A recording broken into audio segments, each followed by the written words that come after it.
Yo, what is going on, guys? Unlegendary Noob here. So this is not going to be like a video similar to my other ones.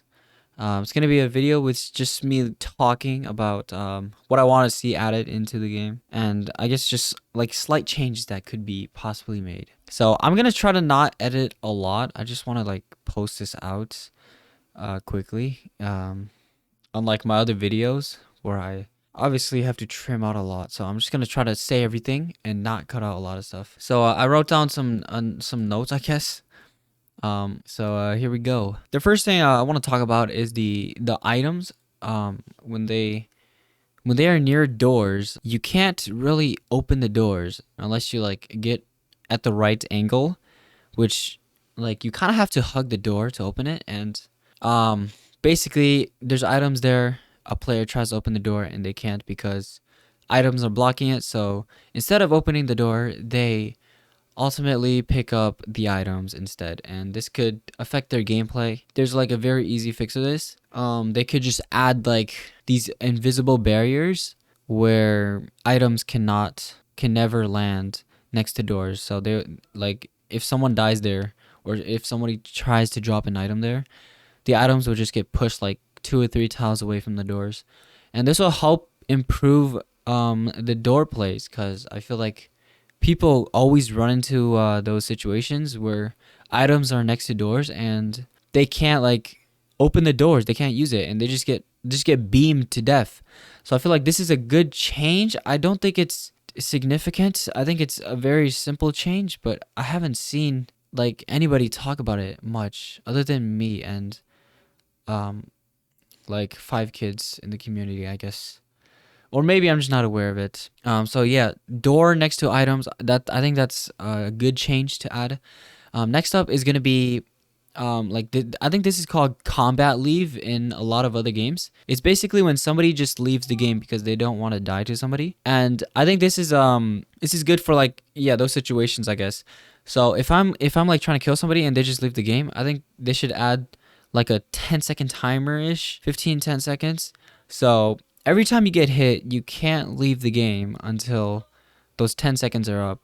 And if you try to leave the game, it's just going to say you are currently in combat or something, so you can't leave.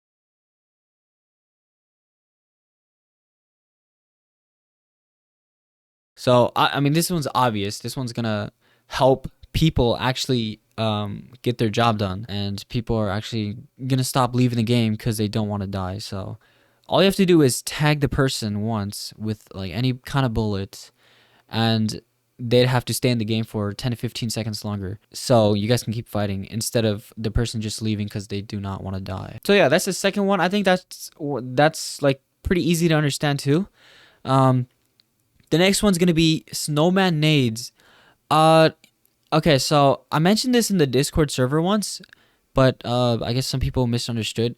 So you know how snowman nades, they do not work in the ice, the water areas, which all makes sense. And that yeah, that all makes sense except for the times when it does not make sense, and that's when it's perfectly fine, no water, and the snowman nades are still not working in some areas. And I'm not gonna like try to demonstrate this in game because it's it's just not worth it. An example, I guess, would be the gingerbread house. Sometimes the snowman nades just don't place in there, and there's like like a lot of other buildings that don't work, but for the most part, the outside works. Some buildings don't work, like I said. So yeah, I don't know the reason why, cause there's like no water there. Yeah, I feel like that's an easy fix too. I just don't understand that, cause it could mess up some plays. I feel like I'm repeating myself a lot, and that's probably what's happening. But okay, I hope hopefully I got the point across down the third one. Basically, snowman nades don't work in some buildings for no reason, even though there's no water there. All right, so next is it's not really like a change that like I really want, but it'd be cool, and it's gonna be the throwables mode in mystery mode. So as you guys know, the game mode mystery mode, it comes in rotations, obviously limited time. And there are shotguns, rockets, and snipers for rotations in that game mode. And this one would be kind of cool, but it's not like something I would really like. It's not like high on my want list, I guess. But it'd be cool. It'd be cool to have, and it's basically throwables only. So You'd have like nades, gassies, cacti, and just a bunch of impulse. And I just think it'd be like really fun because I've been playing mystery mode a lot, and there's just been the same rotation. So maybe one new like addition won't hurt too much, and I think it'd be fun. Just a bunch of throwables. But yeah, that's the fourth one. And the next one on the list is gonna be the map. Obviously, they can't release a bunch of new maps in like a short amount of time for some reason. So I feel like a lot of people won't even be mad if you guys just bring in the older maps. Like, I won't even be mad if you bring in Celestial Clouds. Like, if you guys still have that, just put it in the game, dude. It doesn't even matter. Just put it back in. Maybe change like 2 obstacles and name it something else. It doesn't even matter.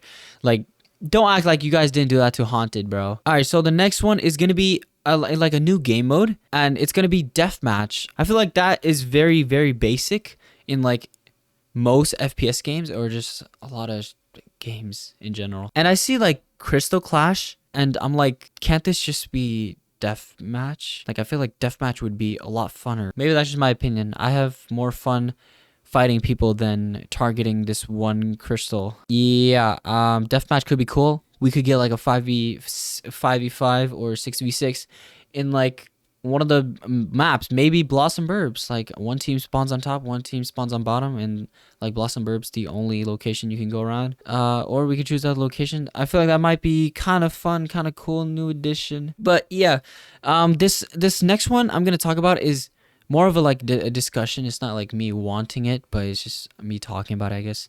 And it's ranked mode. I feel like this mode is not suitable for a game like zombsroyale because I don't think it's active enough for rank mode. Because like, if there's like 3 levels, you know, like level 1 through maybe level 50 is like beginner mode, and when you play rank mode, you'd play with people that are level 1 to level 50.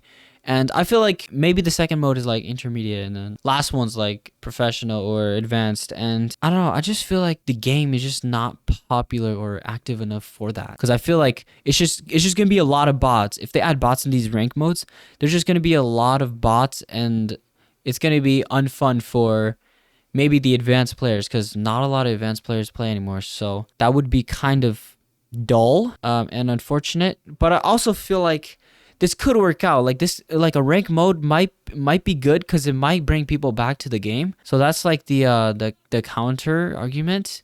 But I don't really know. Like, that's just a what if. Like, what if rank mode is like really good, and then people come back? But that's just a what if. Like, it's not like people are actually gonna come back if rank mode becomes a thing. I don't know. So ranked mode, I personally don't really care too much about that, but it'd be cool. But like I said, I don't think it will work out well for a game like zombsroyale because it's just not as active, and there won't be a lot of players. There would just be a bunch of bots. So yeah, that's the discussion for ranked mode. I think that's all I really have to say. I hope you guys enjoyed the video. Hope you guys didn't get too bored out with just me talking. Peace out. Let me know what you guys think.